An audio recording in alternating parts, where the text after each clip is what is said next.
আসসালামু আলাইকুম। আশা করি সবাই ভালো আছেন। আজ আপনাদের জন্য নিয়ে এসেছি দই ও চিড়া দিয়ে মজাদার একটি নাস্তা রেসিপি। আর আজকের এই দই চিড়া নাস্তার রেসিপিটি যদি ভালো লাগে তাহলে আমার চ্যানেলটি সাবস্ক্রাইব করে পাশে থাকা বেল বাটনটি চালু করে রাখবেন নিত্য নতুন রেসিপি পাওয়ার জন্য।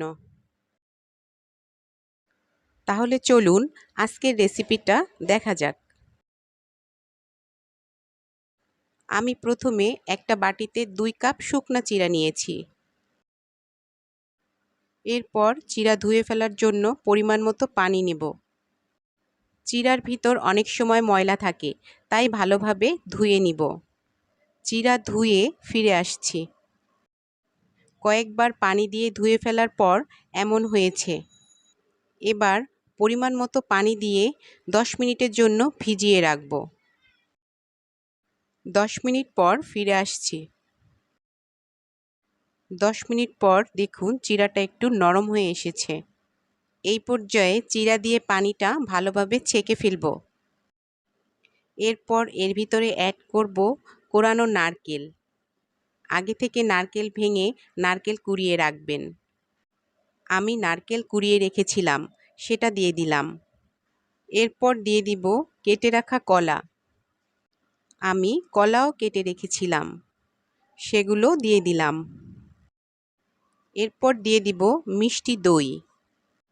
আমি 2.5 কাপের মতো মিষ্টি দই দিয়ে দিলাম। এরপর দিয়ে দিব কিছু কাটা খেজুর। আর দিয়ে দিব কিছু কিশমিশ।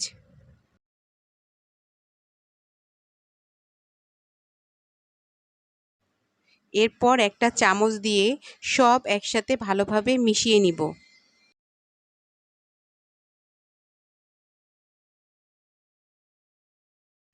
ভালোভাবে মিশে গেলে তৈরি হয়ে গেল মজাদার দই চিড়ার নাস্তা। এরপর ডেকোরেশনের জন্য উপর দিয়ে একটু কোরানো নারকেল দিয়ে দিব। আর দিয়ে দিব কিছু কাটা কলা। দিয়ে দিব কিছু কাটা খেজুর। আর দিয়ে দিব কিছু কিশমিশ। দেখুন দেখতে কেমন সুন্দর হয়েছে। আমার কাছে দেখতে ভালোই লাগছে। আর খেতে অনেক সুস্বাদু হয়েছে। আপনারা বাসায় এই রেসিপিতে একবার হলেও দই চিড়ার এই নাস্তাটি তৈরি করে খেয়ে দেখবেন, অনেক সুস্বাদু হবে। এছাড়া দই, কলা, খেজুর, কিশমিশ সব কিছুতেই পুষ্টিগুণ রয়েছে। তাই এই নাস্তাটা শরীরের জন্য উপকারী আসবে। নারকেলটা অপশনাল, আপনারা দিতেও পারেন, নাও দিতে পারেন।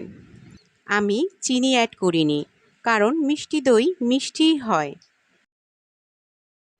আর আজকের এই দই চিড়ার নাস্তার রেসিপিটি যদি ভালো লাগে তাহলে আমার চ্যানেলটি সাবস্ক্রাইব করে আমার পাশে থাকবেন, লাইক করবেন আর শেয়ার করে সকলকে দেখার সুযোগ করে দিবেন।